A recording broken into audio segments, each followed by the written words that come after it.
Up and down उनको दिखाएंगे. तो you will give the instruction to watch the stomach up and down without changing the pace of the breath. Because the moment you start applying your mind and you ask them to change and change the pace of the breath, they will not realize the basic concept of what is happening in the inhalation and exhalation. उसके बाद आप उनको एक बार stomach ऊपर करवाएंगे और फिर उनको रिलैक्स करवा देंगे, फिर उनको 3 बार नॉर्मल ब्रीदिंग करने देंगे. बिकॉज यदि आपने कंटिन्यूसली 5-6 बार उनको यदि ब्रीदिंग कंट्रोल करके करने बोलेंगे तो उनका ब्रेथ जो है ब्रेथलेस हो जाएगा और वो हो जाएगा प्रैक्टिस फॉल्टी. कभी भी कोई भी ब्रीदिंग प्रैक्टिस में यदि ब्रेथलेस हो जाए या आसना में यदि ब्रेथलेस हो जाए तो वो फॉल्टी प्रैक्टिस हो गया. Because it starts giving you the deposition of lactic acids और वहीं से सोरनेस स्टार्ट हो जाता है, वहीं से नी इंजरीज़ होगा, वहीं से आपके शोल्डर्स इंजरीज़ होंगे, वहीं आपका बैक पेन स्ट्रेस होगा और धीरे धीरे धीरे धीरे आप अपने लंबे समय के आसनास को बहुत कम समय में लिमिटेड कर देंगे. फिर चैलेंजेस स्टार्ट हो जाएगा तो रीजनरेशन के वजह डीजनरेशन में पहुंच जाएगा. Anaerobic respiration. It is not aerobic respiration. What is the difference between aerobic respiration and anaerobic respiration? It is you are breathing without oxygen. You are exercising without oxygen and cells has that capacity also to breathe without oxygen. क्योंकि यदि ये phenomena हमें नहीं दिया जाए, ये हमें शक्ति नहीं दिया जाए तो हम तो कोलैप्स हो जाएंगे.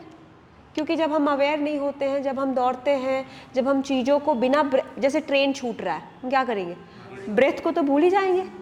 कोशिश करेंगे कि हम ट्रेन पकड़ें तो वहाँ पे आपका ये सेल्स क्या करता है, सेल्स को चाहिए अभी ज़्यादा ऑक्सीजन क्योंकि आपका काम बहुत फास्ट हो रहा है पर हम उसको उतना सप्लाई नहीं कर पा रहे हैं.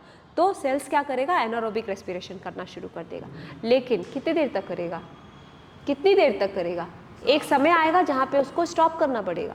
ठीक है, फिर वापस क्या होता है, आप देखेंगे कि आप बहुत टेंस हो गए. The moment you enter the train और फिर आप जब एंटायर डे को वॉच करेंगे तो आपको देखेंगे कि आपको स्लाइट पेन हो रहा है, बॉडी में पेन हो रहा है या हेडेक होना शुरू हो गया. It is the deposition of lactic acid.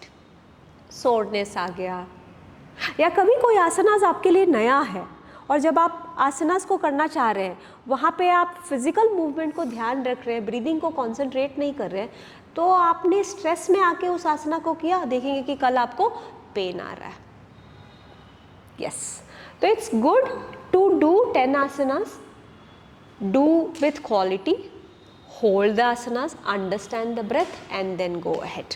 पर एक क्लास में जब आपके पास एक ग्रुप आती है, ग्रुप का एक माइंडसेट होता है. माइंडसेट क्या होता है, स्वेटिंग चाहिए, वेट लॉस करना है, ये सब आपको पहले से बोल देंगे. मैं एकदम फिट हूँ, मुझे तो सिर्फ मेरा पेट निकला हुआ, मुझे पेट अंदर करना है. तो वो आपका काम है कि आपको ज़्यादा आंसर उनको नहीं करना है. हम बोलेंगे आपका शरीर को हम रीड करेंगे, हमारे सीक्वेंस को भी आप रीड कीजिए और दोनों को सिंक्रनाइज कीजिए. Adopt to perform first, adopt to keep the pace what we are giving the pace and with quality. उसके बाद हम धीरे धीरे धीरे धीरे सब करेंगे, वो आप ही करोगे. तो that you have to educate your students and initially उनको थोड़ा थकाना भी ज़रूरी है, कॉन्सेप्ट के साथ कराना भी है और उनका माइंड को समझाना भी है. यदि उनकी माइंड की प्यूरिफिकेशन आपने कर दिया फिजिकल बॉडी के साथ तो धीरे धीरे धीरे धीरे आपको वो एक्सेप्ट कर लेंगे. तो डायनेमिक मूवमेंट यहाँ पे बहुत हेल्प करता है क्योंकि डायनेमिक मूवमेंट में लोगों को ना ईजिली मज़ा आता है और साइलेंट वाले में क्या होता है, उनको नींद आना शुरू हो जाती है. बिकॉज उनके शरीर में ऑलरेडी टॉक्सिन है, उनके शरीर में ऑलरेडी टॉक्सिन है और टॉक्सिन की वजह से यदि आपने उनको होल्ड करा दिया शुरू, वाई, बिकॉज ऑलरेडी टॉक्सिन्स बाहर निकलना चाह रहा है तो अब आपकी बातें नहीं सुन रहा है, वो कहीं और दुनिया में खो गए. इसीलिए आपको स्टार्ट में डायनेमिक मूवमेंट कराना है, हाफ एन आवर, 45 मिनट्स, 1 महीना, 2 महीना, 3 महीना उनको इतना आप मूवमेंट करा दीजिए कि उनको अभी समझ में आ जाए कि क्लास तो बहुत इंटेंस है. एक बार क्लास देखो, अभी बैठे हैं ना, अभी आ रही है ना नींद उनको। हाँ अभी क्लास, चलो अभी खड़े होते हैं। हाँ चलो।